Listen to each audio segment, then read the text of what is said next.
اور ساتھ ساتھ جو وفاق کا فنڈنگ تھا، جس نے سندھ حکومت کا فنڈنگ کو میچ کرنا تھا، اس کو بھی رکوایا گیا۔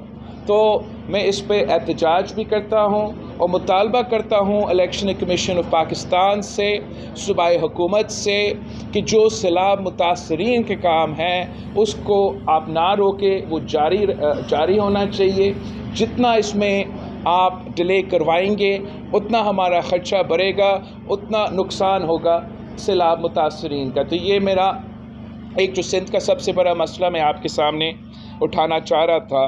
دوسرا میرا ایک سیاسی مسئلہ ہے جو پاکستان پیپلز پارٹی کو chairman Pakistan Peoples Party Bilawal Bhutto Zardari کمبرشداد کوٹ کے علاقے میرو خان پہنچے تو انہوں نے ورکرز کنونشن کیا۔ ورکرز کنونشن میں فریاد تالپور، نثار کھوڑو، نادر مقصی اور دیگر رہنما موجود تھے۔ کارکنوں نے بلاول بھٹو زرداری کو سیلاب متاثرین کی مدد نہ ہونا اور ان کے مسائل یوں ہی پڑے رہنا بھی بتایا۔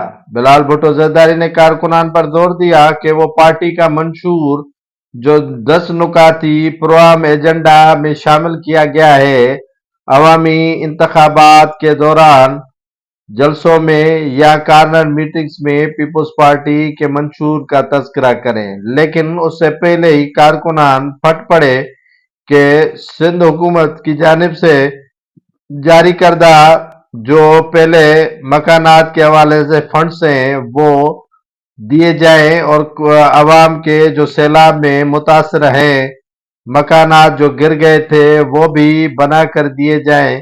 یہ صورتحال پیدا ہو گئی ہے کہ عوام متاثر ہے، شدید پریشان ہے، ان کی پریشانیوں کو حل کریں، جس پر بلاول بھٹو زرداری نے یقین دلایا کارکنان کو کہ سیلاب کے متاثرین کے تمام مکانات بن جائیں گے اور ان کے تمام جو مسائل ہیں وہ بھی حل کیے جائیں گے اور کسی صورت میں سیلاب متاثرین کو تنہا نہیں چھوڑا جائے گا۔